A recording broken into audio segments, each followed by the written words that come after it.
लोगों को शायद ये अंदाजा नहीं है कि फलां अचानक दुनिया से चला गया, अभी तो बैठा था, आंखें बंद हो गई। हमें नहीं पता कि मौत की तकलीफ क्या है। रिवायतों में ये मजबूत मिलता है कि मौत इससे ज्यादा सख्त है कि बंदे पर उसको कैंचियों से काटा जाए। मौत का जो दर्द है, वो जो सख्ती है, वो इससे ज्यादा सख्त है कि उसे हांडियों में उबाला जाए। मौत की सख्ती बड़ी खतरनाक है। नसीब वाले होते हैं कि जिनकी मौत आसानी से आ जाए, रूह जो है वो आसानी से कब्ज कर ली जाए।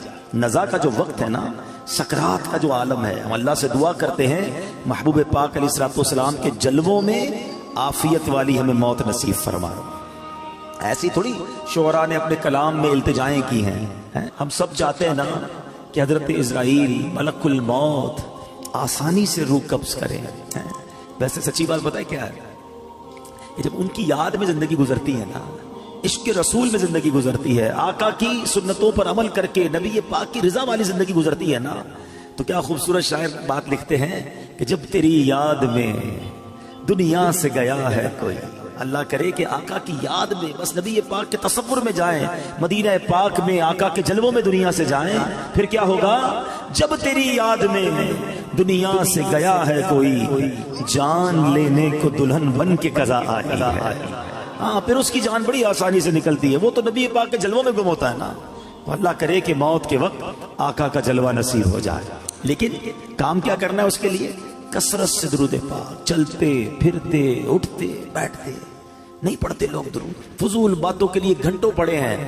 दुरूद पाक जबान पर बहुत थोड़ा। आज ही चेक कर लो ना, अपने अपने आप को चेक कर ले, आज पूरे दिन में कितनी बार दुरूद पढ़ा है। टाइम निकाला करो, तस्बीह जेब में रखा करो। कहते ना दुरूद पाक और जिक्र इलाही करने के बहाने ढूंढा करो। जहां मौका मिला तस्बीह निकाली शुरू हो गए। तस्बीह ना भी हो तो पढ़ सकते हैं, लेकिन तस्बीह याद दिलाती है।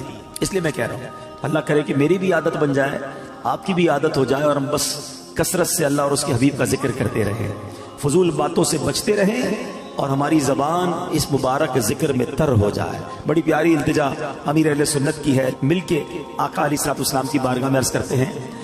आज जिस मौजू पर मैंने कुछ मदनी फूल पेश करने हैं, यूँ समझिए उसका आगाज तो दुरूद पाक की इस फजीलत से ही हो चुका कि जो सकरात का वक्त है, जो मौत की सख्तियां हैं, क्या हम उसे याद रखते हैं? एक ऐसी हकीकत है कि जिसे हम भूल जाते हैं। जिंदगी में ऐसे जिंदगी गुजार रहे होते हैं कि जैसे मरना ही नहीं है। तो आज उसी हकीकत पर कुछ मदनी फूल पेश करूंगा। अल्लाह करे कि फिक्र आखिरत और आखिरी जो सफर है उसकी तैयारी का हमारा जहन बन जाए। हुज्जतुल इस्लाम इमाम मोहम्मद बिन मोहम्मद गजाली अलैहि रहमतुल्लाहि वाली लिखते हैं, बनी इसराइल में एक बड़ा मगरूर शख्स था। एक बंद कमरे में था। बड़े लोग होते हैं ना, उनके कमरों में हर किसी को आने की इजाजत नहीं होती। गार्ड्स, आगे सेक्रेटरी, इजाजत के बगैर कोई नहीं आ सकता। और उनको इस बात पर बाज़ औक़ात बड़ा गुरूर भी होता है, फख्र होता है कि मेरी टेरिटरी में कोई पैर नहीं रख सकता। अचानक कमरे में एक शख्स दाखिल हुआ। उस मगरूर शख्स ने जोर से चिल्ला कर कहा, कौन हो? कैसे आ गए मेरे कमरे में बगैर इजाजत? तुम्हें पता नहीं मैं कौन हूं? मैं इस वाक़े का खुलासा अर्ज कर रहा हूं। तुम्हें इजाजत किसने दी मेरे कमरे में आने की?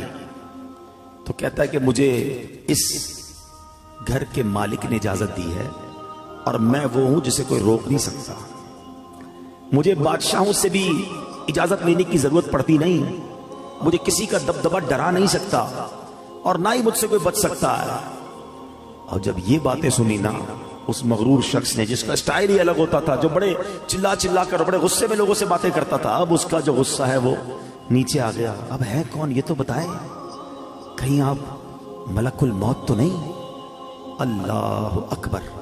अब हजरत मलकुल मौत ने कहा, हाँ मैं मलकुल मौत हूं, मुझे कोई दरवाजा नहीं रोक सकता, मुझे कोई गार्ड, मुझे कोई कर्रो फर कहीं भी जाने से नहीं रोक सकता। अब वो कहता है कि हुजूर थोड़ी सी मोहलत मिल सकती है। अगर आप मेरी रूह कब्ज करने आए हैं तो कुछ दिन, कुछ घंटे तो दीजिए ना। मुझे तो पता ही नहीं है, मुझे कुछ तौबा करनी है, कुछ नेकियां करनी है, कुछ नेक आमाल करने हैं। अब मलकुल मौत ने फरमाया कि तुम्हारी सांसें पूरी हो चुकी है, अब तुम्हारा वक्त एंड हो चुका है। तो कहा, अच्छा फिर ये तो बताएं, अगर मेरी रूह कब्ज करेंगे तो मुझे लेकर कहां जाएंगे? تو ملک الموت نے فرمایا اس مقام. تو گائز آپ لوگ ایسے ڈیلی ویڈیوز دیکھنا چاہتے ہیں تو سبسکرائب کرو، لائک کرو، شیئر کرو، بیل آئیکن دبانا نہ بھولو.